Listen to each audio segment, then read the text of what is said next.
Tierra TV es presentado por Cooperativa Colonias Unidas, Cooperativa Chortitzer,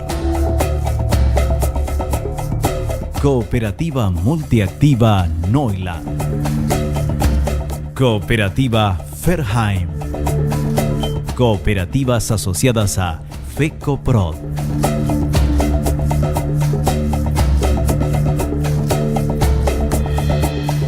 Bienvenidos a Tierra TV, gracias por sintonizar el programa, un programa centrado en la producción y todos sus derivados que mueve gran parte de la economía, la mayor parte de la economía nacional. Y uno de esos protagonistas principales, siempre lo hemos dicho aquí, todo el mundo lo sabe, es la cadena de la soja, el complejo de la soja, que echa por tierra aquella famosa frase del monocultivo, sino que es algo que va detrás de la soja una cantidad de otros cultivos que también generan efectos multiplicadores. Por eso le invitamos hoy a José Berea, él es presidente de la Cámara Paraguaya de Exportadores y Comercializadores de Cereales y Oleaginosas, CAPECO. ¿Qué tal, José? ¿Cómo estás? Bienvenido una vez más al programa. Bueno, primero repaso al tema de los precios internacionales. ¿Cómo está la soja? Yo veo que hay como una especie de tendencia a fortalecerse un poquito, pero no demasiado. Los precios internacionales yo creo que han encontrado una meseta donde aparentemente se sienten cómodos, que es alrededor de entre los 360 y 380 dólares en Chicago. Y ahí se han estabilizado en los últimos 2 meses prácticamente. Yo creo que la mayoría de la comercialización de Sudamérica se está dando dentro de estos precios. Si bien hay una cierta retención dentro de los productores nacionales que no quieren fijar en esos precios porque están esperando todavía mejor precio, finalmente, si de no mediar esa suba, van a tener que fijar alrededor de estos niveles. Como no ha sucedido otras veces, este año estamos recibiendo mucha soja a fijar. ¿Qué significa eso, José? Que el productor entrega y va a ir fijando el precio de acá al mes de mayo, antes de eso, pero ni siquiera está fijando lo que es la prima o el premio que llamamos nosotros por debajo de Chicago, sino que espera también que haya alguna mejora en esas condiciones de la prima. Entonces está esperando para fijar. Confía en que le va a subir algo el precio. Y tal vez pueda haber un momento en el mercado que se le dé esa suba y sería bueno que la aproveche. Y si no, que esté con mucho cuidado hacia la baja, porque ahí tendría que fijar en estos precios. La relación del productor generalmente es con las grandes compañías internacionales que se dedican o a la transformación o a la exportación. ¿La relación está bien en este momento, la relación precio con respecto a Chicago? Sí, tenemos, como te dije, tenemos una zafra que no está teniendo grandes variaciones, o bruscas al menos, en cuanto a precio. Con estos precios que tenemos hoy, el productor con 2.600, 2.700 kilos está cubriendo sus necesidades, quiere decir que este año lo va a pasar. El problema está que si no le sobra mucho de esos 2.600, 2.700 kilos, le va a un poco hacer cuesta arriba pagar las deudas que tenía de años atrás, desde el año del episodio de La Niña, que fue 3 años atrás, después la brusca caída de precios, entonces se ha venido endeudando en cierta manera el productor desde el mediano al pequeño, y eso le va a costar pagar sus deudas atrasadas. Este año va a quedar sin deuda, pero tiene que seguir honrando lo que tenía anterior, y eso le va a llevar seguramente 2 campañas más poder pagar, ¿no? Cuando vos decís cubrir sus necesidades, es pagar toda la maquinaria adquirida que está pagando y todo lo que signifique inversión en el sector. Exacto. Lo de este año con 2.600, 2.700 kilos, el productor va a lograr pagar todas sus cuentas que generó este año.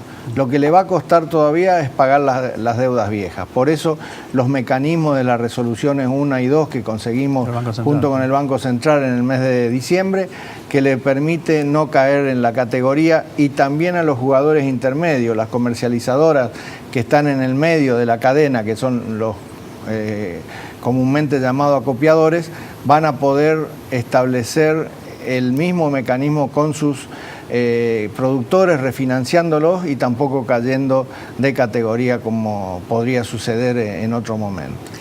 ¿Qué rendimiento? Es difícil hablar de promedios, pero más o menos de rendimiento estándar que está teniendo el sector de la soja, la cadena de la soja en este momento. Yo creo que va a cubrir los costos porque esos 2.600, 2.700 kilos significa que hay soja que está con los 3.000 kilos por hectárea o todavía más. Y en el promedio, si se logra a nivel nacional un promedio de 2.800, 2.900 kilos, yo creo que va a ser muy bueno para el sector. A nivel internacional es un muy buen rendimiento ese. ¿Sí? Sí. Los grandes productores, Brasil, Estados Unidos, ¿qué rendimientos tienen en promedio? Estados Unidos menos y Brasil más o menos como nosotros. ¿Argentina? Argentina por debajo también. Por debajo. Sí, tiene los bolsones importantes como son la pampa húmeda o el cinturón que se dice del Gran Rosario, donde está la zona Pergamino, como se la llama, que es la zona mejor que tiene Argentina. Eso por supuesto van a estar encima de 4.000 kilos. También acá si hablamos de algunas regiones como Santa Rita o San Cristóbal, podemos decir que van a estar por encima de los 3.500 kilos. Pero cuando vamos al promedio nacional, ahí es donde nos encontramos cuál es el promedio verdadero y teniendo 2.800, 2.900 kilos, yo creo que inclusive vamos a estar por encima de Argentina. Claro, esos rendimientos de 3.500, 4.000 kilos se obtienen, pero con aplicación de mucha tecnología que es cara, ¿verdad? Exacto. O sea que al final resulta lo mismo, más o menos. Y como dicen los brasileros, en esas tierras que son el filet mignon de la agricultura. Buenísimo. En las otras tierras ya son más arenosas, ya cuesta conseguir eso. ¿Qué porcentaje de la soja se está procesando en el país en este momento y cuál se exporta en estado natural, grano? El último año nosotros tuvimos una zafra de alrededor de 8.200.000, 8.300.000 toneladas que se exportaron, de las cuales cerca de 4 millones no llegaron a 3.800.000, tengo entendido, fue a las fábricas nacionales y eso se exportó como harina y aceites.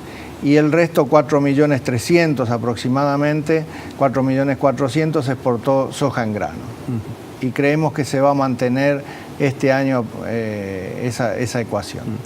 Ese sería el equilibrio aceptable, porque muchos dicen, ¿y por qué no industrializan todo? Y no sé, ¿por qué no se industrializa todo? Pero hay, creo que como una especie de equilibrio entre exportado en natural y exportado en derivados.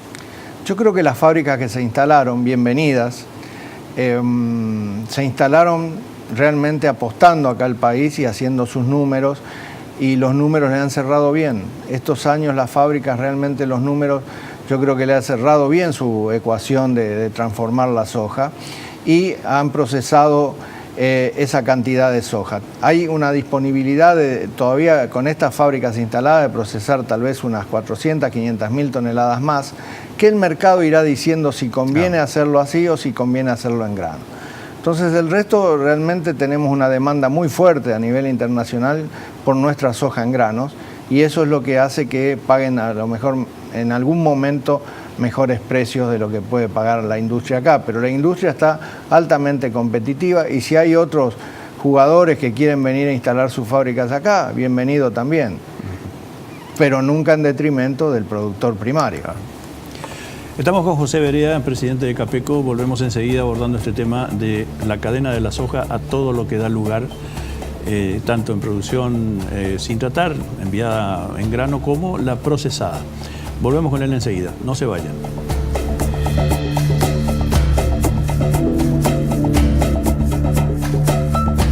Yerba Mate Colón, 100% fresca y natural.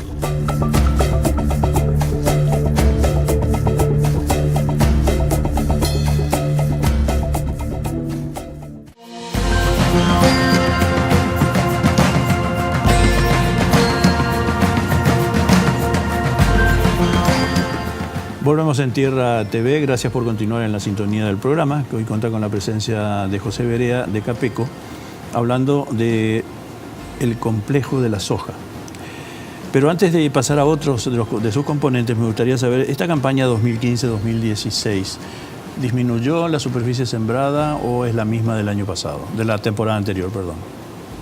No tenemos los números finales, pero estimamos que algo disminuyó. en tierras que sobre todo eran alquiladas y se devolvieron a los propietarios porque la ecuación de los últimos 2 años no le había cerrado bien al productor.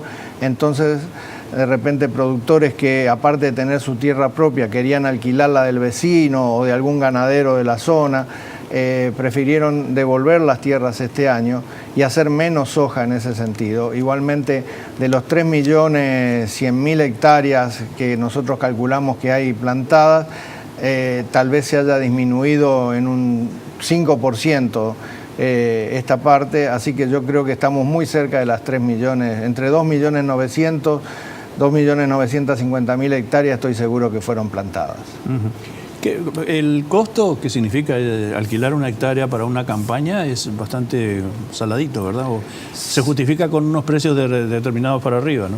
Exactamente. Yo creo que los alquileres, al igual que los insumos del sector, tienen que ir bajando. Es decir, hay otros propietarios de tierra que vieron el problema antes y se anticiparon y dijeron, bueno, pagame menos renta este año, pero seguí plantando. Y eso es lo que han hecho esos productores.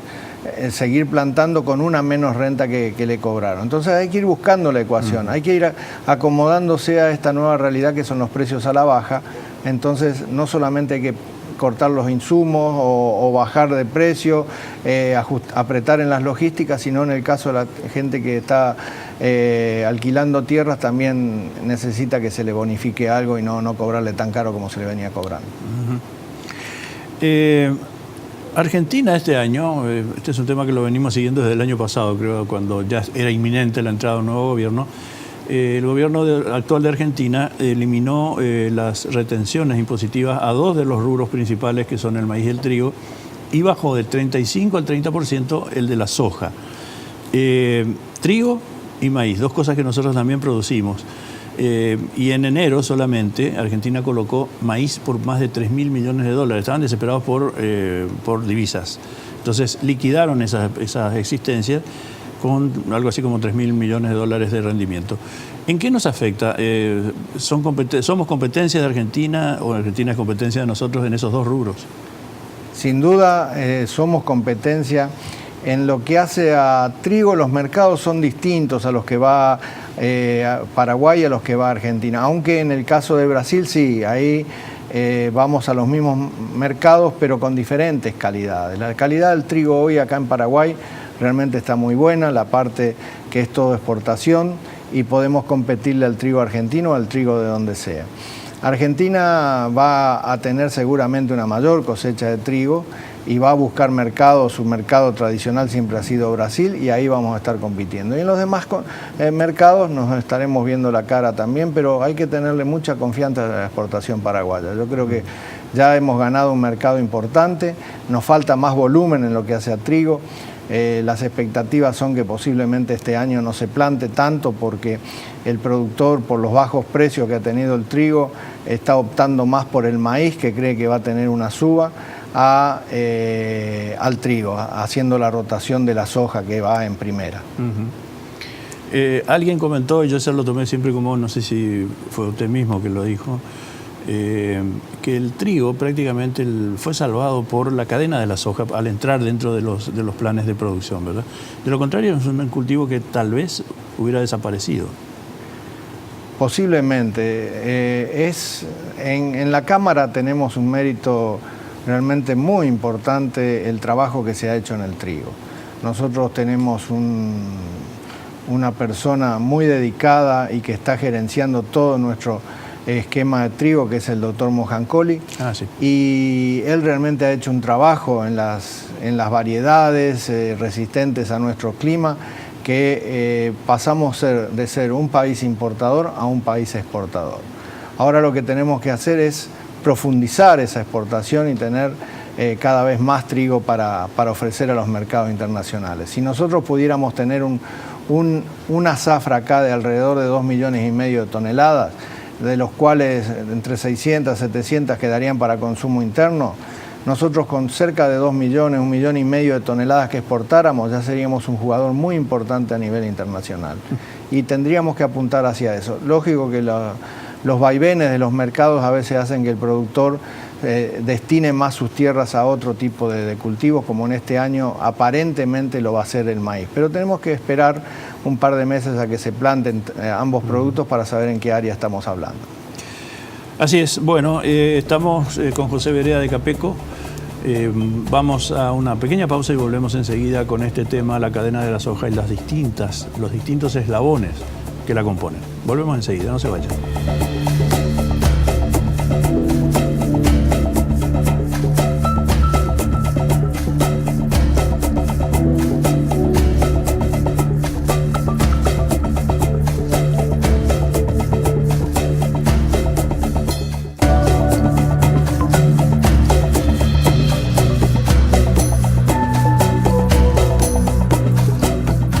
Volvemos en Tierra TV, gracias por continuar en la sintonía del programa y hablando con José respecto a los otros aspectos que tienen que ver con la cadena de la soja.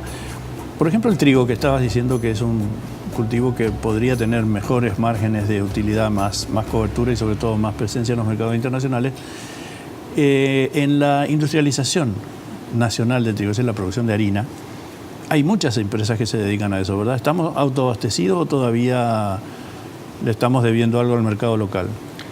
Yo entiendo que estamos suficientemente autoabastecidos en trigo. Como comenté antes, el consumo entiendo que está alrededor de las 700.000 toneladas anuales y yo creo que la capacidad de molienda hoy en el país ya supera holgadamente el 1.000.000 de toneladas.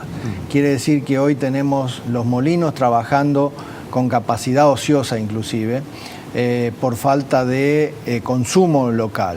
Lo que tenemos que seguir intentando y lo que están haciendo la Cámara de Molineros y demás es impulsar la exportación de la harina propiamente dicha y no exportar el trigo. O sea, exportar trigo, pero también la harina, que es un valor agregado que queda importante acá. Como en el caso de la soja, ¿verdad? O sea, encontrar el punto de equilibrio. Exactamente. Países que siguen demandando el grano para moler en sus propios circuitos industriales, ¿verdad? Exacto.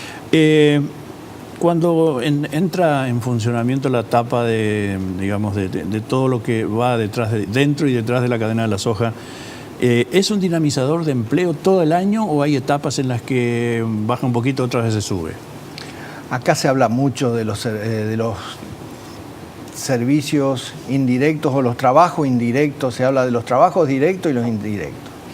En el caso de la soja, el trabajo directo es la familia, que es la productora. En los silos, la cantidad de empleados que tienen esos silos, esos son los trabajos directos en el recibo.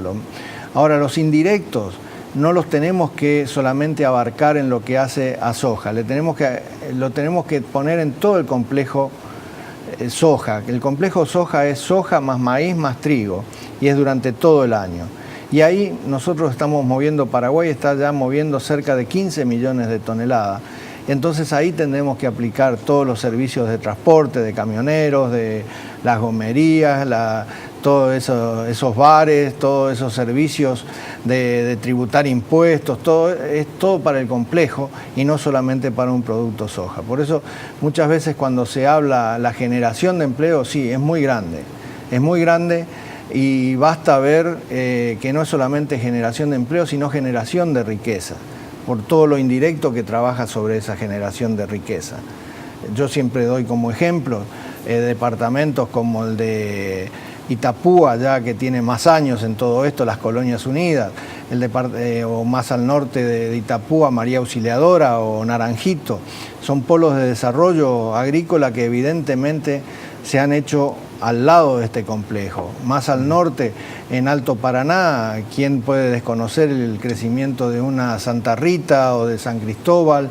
O más al norte, Nueva Esperanza, y llegando ya a Canindeyú, Catuete o La Paloma, son realmente polos de desarrollo y hoy son ciudades que se formaron al lado del cordón sojero o del complejo soja, sojero más maíz o trigo, depende de la zona. A mí me llamó la atención, hasta hace unos años andaba mucho por ahí, yo de ida y vuelta, y cada vez que pasaba, por ejemplo, por Santa Rita o por Bellavista y todas esas poblaciones enclavadas en el medio de todo ese emporio de producción, de repente veía lugares de exhibición de maquinaria agrícola que yo jamás había visto. Porque bueno, uno dice maquinaria agrícola, bueno, el tractor, la cosechadora, la sembradora. Pero después había una cantidad de implementos que le pregunto a la gente de ahí, le digo, ¿y qué es todo esto? ¿Para qué es? Me dijo, estos son tales, me dio rastras y no sé qué más, pulverizadoras, un montón de cosas. Me dijo, la mayor parte se fabrican acá.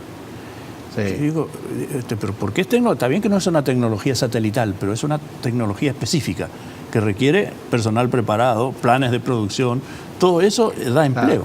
Es lo que yo digo de que le da empleo a muchísima gente y lo llamamos indirecto o lo llamamos directo, depende cómo se lo quiera ver, porque fabricar implementos agrícolas ya es algo directo también, aunque no sea la compra-venta del grano en sí.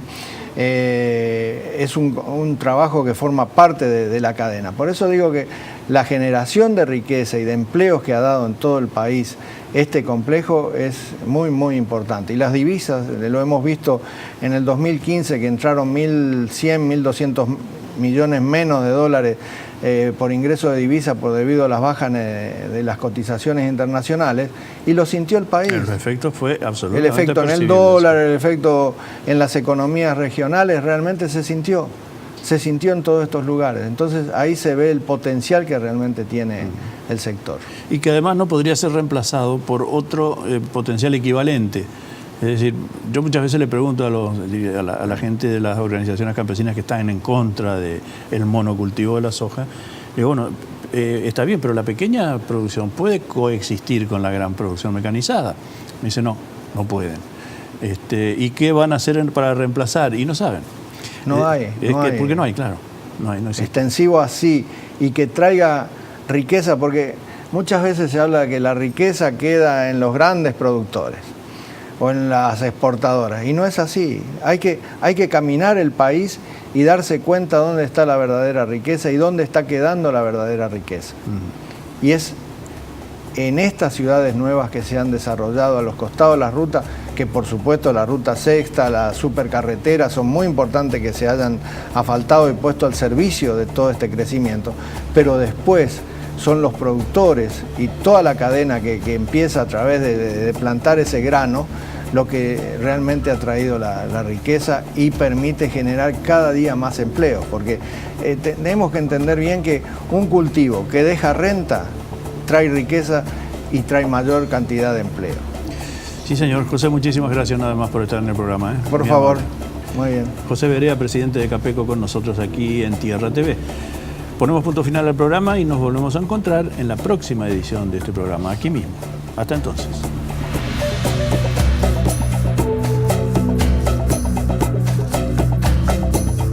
Tierra TV fue presentado por Cooperativa Colonias Unidas, Cooperativa Chortitzer, Cooperativa Multiactiva Neuland, Cooperativa Ferheim, Cooperativas asociadas a FECOPROD.